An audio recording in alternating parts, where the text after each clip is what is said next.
Hello, j'espère que vous allez bien. Je reviens pour vous parler de ma thyroïde, de ma maladie de base d'eau avec hyperthyroïdie. J'ai fait beaucoup de vidéos à ce sujet. Si vous arrivez sur cette vidéo-là, n'hésitez pas à aller voir ma playlist et j'explique pas à pas ce qui se passe, les symptômes, ce que j'essaie de mettre en place, les traitements naturels, les traitements allopathiques, etc. J'essaie de partager mon expérience parce que j'aurais aimé, au moment où j'ai été diagnostiquée, trouver ce type de vidéo. Et là, ça fait 1 an et demi de traitement. Je suis allée chez l'endocrinologue il y a 4 jours et j'ai plein de choses à vous dire. Donc ce qui s'est passé après la dernière vidéo, j'ai eu quand même un gros coup de fatigue. J'ai réussi à faire beaucoup de choses, à partir en vacances, à redanser et j'étais très contente. J'ai réussi à faire, un stage de danse, du Mali. Donc c'est vraiment des danses qui sont où on va beaucoup dans le cardio, qui sont assez difficiles physiquement. J'ai réussi à faire 2 fois des stages de 4 heures ou 4 heures et demie, je ne sais plus. Alors ça s'est bien passé, je me suis surprise, j'étais contente. En revanche, le soir, j'ai eu quand même pas mal d'extrasystoles, mais les extrasystoles, quand j'en ai, j'arrive en général à les calmer avec des bourgeons d'olivier et du magnésium, en buvant de l'eau, en essayant de faire des respirations. En général, ça passe et j'essaye de ne pas trop paniquer quand j'ai des extrasystoles parce que j'en ai eu souvent et qu'a priori, si on n'en a pas trop dans la journée, c'est-à-dire si on n'en a pas 1000 dans la journée, ça n'est pas dangereux. Si jamais un jour je vais voir un cardiologue à ce sujet-là, je vous en parlerai. Je vous dirai ce qu'il en est réellement, parce que jusque-là, je n'ai pas vu de spécialiste à ce sujet. J'en ai juste parlé avec des médecins et mon endocrinologue. Après ces semaines, ces mois où j'ai quand même réussi à faire beaucoup de choses, où je me suis beaucoup poussée, où j'avais de l'espoir, de nouveau, je me suis sentie complètement épuisée, vraiment, et j'avais besoin de faire des nuits de 11 heures pour me sentir à peu près bien, c'est-à-dire à peu près capable de faire des choses dans ma journée. Pas en forme, mais au moins capable de faire des choses. Et puis j'ai commencé à développer d'autres symptômes, qui sont des symptômes que j'avais déjà eu avant et qui faisaient un petit peu penser à de l'hypothyroïdie. Donc j'ai recommencé à avoir le visage qui gonflait beaucoup, notamment les yeux, surtout le matin. Ça dégonfle au fur et à mesure de la journée, mais pas complètement. J'ai eu des crises d'extrasystole sans avoir fait d'exercice dans la journée, sans raison particulière. C'était des crises qui duraient assez longtemps, qui étaient assez puissantes. J'ai eu des problèmes de circulation où je me réveillais la nuit et mon bras était complètement paralysé. Alors c'est des choses qui peuvent arriver à tout le monde, mais c'est arrivé à plusieurs reprises, d'un côté, de l'autre, dans la même nuit. Il faut vraiment que je le secoue, que je tape dessus pour que le sang revienne. C'est pas normal que ça arrive aussi fréquemment et tout le temps. Je me suis retrouvée aussi avec la langue gonflée le matin. J'ai eu quand même beaucoup de migraines, beaucoup de douleurs. J'ai eu des douleurs dans les jambes, j'ai eu de la digestion assez difficile. Même si je mangeais pas en excès, même si je mangeais pas trop gras ou trop sucré, c'était difficile, c'était long, donc j'ai commencé à manger un peu moins. Je mangeais que 2 fois dans la journée, puis j'ai commencé à apporter des compléments alimentaires pour, m'accompagner à ce moment-là. J'avais des acouphènes aussi régulièrement. Bon, j'étais vraiment pas très bien. J'ai pensé que c'était peut-être ma thyroïde, mais comme je faisais ma prise de sang uniquement tous les 2 mois, je suis restée un petit peu comme ça sans trop savoir ce qui se passait, en pensant quand même que j'avais une faiblesse thyroïdienne ou peut-être même une hypothyroïdie. Et finalement, quand j'ai fait ma prise de sang, mes résultats n'étaient pas si mauvais. Tous mes résultats étaient dans la norme, mais ma TSH était à 3,1. Et en fait, je sais que pour les naturopathes, pour les praticiens en micronutrition, on considère que 3 de TSH, c'est un petit peu élevé, et on est quand même mieux autour de 1. Tout comme les résultats de la thyroïde, tous les autres résultats étaient dans la norme, c'est-à-dire que tout allait bien dans mon sang, mes transaminases étaient bonnes, et surtout, mes anticorps avaient encore un petit peu baissé. Pour être honnête, j'étais un peu inquiète au sujet de ces anticorps, je vous l'avais dit dans la vidéo précédente, parce que j'ai fait quand même pas mal d'écarts. Il y a eu des vacances, il y a eu des moments où j'étais pas chez moi, des week-ends, etc.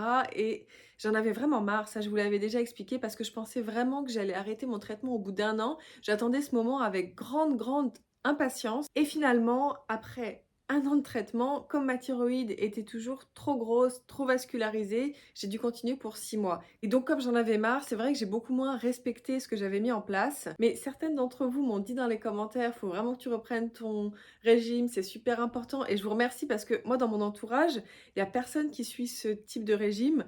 Et on a plutôt tendance à me dire, oh mais c'est important de te faire plaisir aussi, c'est pas grave, c'est pas parce que tu manges ça que ça va tout changer et tout.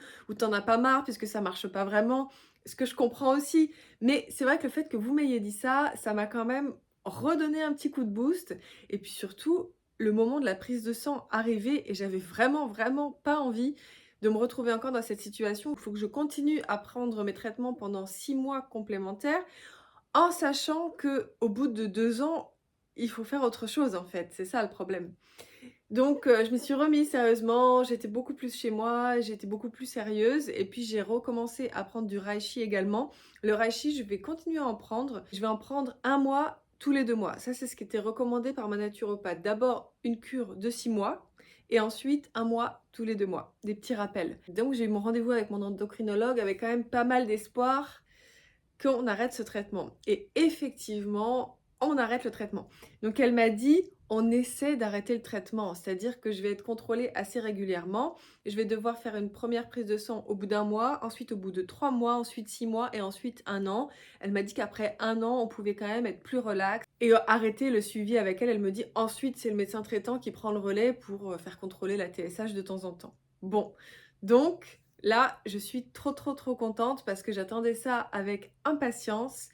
Évidemment, on ne peut pas être sûr à 100% que ça ne va pas revenir. On sait que chez beaucoup de personnes, on sait que ça peut revenir. On sait que ça peut revenir même dans les jours qui suivent l'arrêt du traitement, dans les semaines, dans les mois. C'est vraiment à surveiller. Donc c'est pour ça que je vais continuer mon régime alimentaire. Je vais continuer à m'accompagner aussi avec des compléments alimentaires pour essayer de faire en sorte d'être globalement en bonne santé. Mais je vais aussi m'autoriser maintenant plus souvent à manger des choses que je ne mangeais plus, un petit peu de gluten de temps en temps, un petit peu de produits laitiers de temps en temps, parce que c'est vraiment important pour moi aussi de me refaire plaisir et de pas toujours avoir dans la tête cette idée que je suis malade. Parce que j'espère que je suis guérie.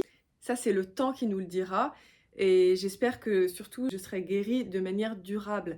En fait, je lui ai posé la question à mon endocrinologue, je lui ai dit sincèrement, est-ce que à partir du moment où je ne prends plus le traitement, l'hyperthyroïdie ne revient plus pendant un certain temps, on peut se dire que je suis comme tout le monde. Elle m'a dit, il y a quand même une composante génétique, donc ça peut toujours revenir, il faut quand même toujours être vigilant, faire attention. Alors évidemment, mon endocrinologue, elle n'est pas dans...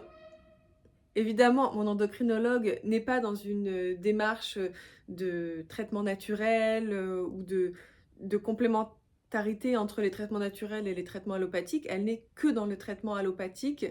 Mais on a parlé par exemple de l'iode, qui est quelque chose qui est reconnu par la médecine. On sait que on peut créer une hyperthyroïdie quand on a un excès d'iode, parce que la thyroïde absorbe l'iode et c'est à partir de ça, notamment, qu'elle fabrique ses hormones. Donc on sait même dans la médecine qu'il faut éviter de prendre de l'iode quand on a une maladie comme la mienne. Mais elle m'a dit, maintenant, vous pouvez en consommer un petit peu, vous pouvez consommer un petit peu de fruits de mer par exemple, consommer un petit peu de sel iodé, etc. Moi personnellement, je ne consomme pas ces choses-là. Par contre, je vais attendre un petit peu. Si je vois que ça reste bien stable, je consommerai un petit peu d'algues parce que globalement on est souvent carencé en iode et que c'est pas bon pour la santé. Donc je vais attendre un petit peu et ensuite j'en consommerai un petit peu de manière très très raisonnable.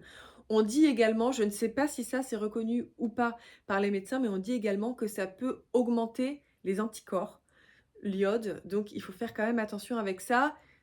Mais si possible, sans tomber dans une carence, parce que ça non plus, c'est pas bon. Il faut trouver le juste équilibre, en fait. Peut-être qu'à un moment, je ferai des analyses pour savoir où j'en suis au niveau de l'iode. Alors, j'ai expliqué à mon endocrinologue les symptômes que j'avais, en pensant sincèrement qu'elle me dirait que ça ne pouvait pas être en lien avec ma thyroïde puisque tous mes résultats étaient dans la norme. Elle m'a dit que même si j'avais une TSH, une T3, une T4 qui était dans la norme, il était possible que pour moi, avoir une TSH autour de 3, ça n'était pas confortable. Elle m'a expliqué qu'il y avait beaucoup de personnes, en particulier des personnes assez jeunes et assez actives, qui se sentent plus confortables avec une TSH autour de 1. Effectivement, j'ai partagé ce retour dans un groupe Facebook pour les personnes qui ont des maladies de la thyroïde et beaucoup de personnes ont commenté et m'ont dit qu'effectivement, elles se sentaient bien autour de 1. Au-dessus, en général, elles avaient des symptômes, elles ne se sentaient pas bien. Et ça, je trouve ça vraiment super parce que très très souvent, les médecins et les spécialistes, en tout cas en ce qui concerne les problèmes de thyroïde, ne reconnaissent pas que l'on puisse avoir des symptômes, que l'on puisse se sentir mal alors que nos résultats sont bons. Et sincèrement, une TSH à 3, ça n'est pas si élevé que ça quand on regarde la norme. Et donc j'étais très contente de voir que non seulement elle était à l'écoute de mes symptômes, mais en plus elle avait une explication, qu'elle reconnaissait que on pouvait tout à fait avoir des résultats dans la norme et ne pas se sentir bien. Alors, il semble que ce soit encore assez rare, mais je trouve ça vraiment encourageant, notamment pour l'avenir. Et d'ailleurs, je vous encourage vraiment, si votre endocrinologue, si votre médecin semble ne pas vous convenir, ne pas vous écouter suffisamment, ne pas trouver de solution à vos symptômes, à vos soucis, à essayer de rencontrer un autre endocrinologue, un autre médecin, parce que même si tout le monde a eu plus ou moins la même formation, tout le monde n'a pas la même sensibilité, tout le monde n'a pas les mêmes lectures, les mêmes manières de se former à côté. Moi, en tout, j'ai rencontré 3 endocrinologues, une endocrinologue lors de mon premier épisode d'hyperthyroïdie, mais que je n'ai pas revu, et 2 endocrinologues pour ce second épisode. Je suis vraiment très contente d'avoir essayé de rencontrer plusieurs personnes. J'ai trouvé quelqu'un qui me convenait assez rapidement. Je pense que si cette personne ne m'avait pas convenu, j'aurais continué à chercher. Je pense que c'est vraiment important de se sentir en confiance, de se sentir écouté, de se sentir bien accompagné. Je me suis rendu compte avec cette maladie à quel point c'était important d'être en forme, d'entretenir son corps absolument, d'avoir de l'endurance, d'entretenir son cœur parce que malheureusement, quand on se retrouve dans une situation comme ça, on a besoin d'un corps qui est vraiment en forme, entraîné, solide, capable de supporter les symptômes, les traitements. Et moi, j'étais pas assez en forme parce que ça faisait un moment que j'avais arrêté. Il y a eu la période Covid et puis après, j'ai voulu redanser et je me suis cassé un os du pied, je me suis fait une entorse. J'ai pas pris ça en charge correctement je ne parce que je ne savais pas tout simplement ce qui m'était arrivé, mais j'aurais dû être beaucoup plus vigilante. Vraiment, si je peux vous donner un conseil, c'est essayer de prendre soin de votre corps au maximum, mais aussi de l'entraîner, de le rendre plus fort, de le rendre en meilleure santé, parce que les coups durs, les problèmes de santé, ça peut toujours arriver, et vraiment, on a besoin que notre corps, ce soit un roc, ce soit vraiment un combattant. Et bien sûr, il faut prendre soin de sa santé psychique, mais ça, je le fais beaucoup plus et constamment depuis beaucoup plus longtemps. Mais bien sûr, je vous encourage à le faire, c'est hyper important et je pense que c'est capital aussi dans notre chemin vers la guérison et aussi dans notre capacité de résilience, dans notre capacité à affronter les épreuves s'il y en a, à avancer malgré tout et malgré les limites. Voilà ce que je voulais vous dire pour aujourd'hui. Je pense que c'est tout en fait parce que il s'est pas passé tant de choses que ça.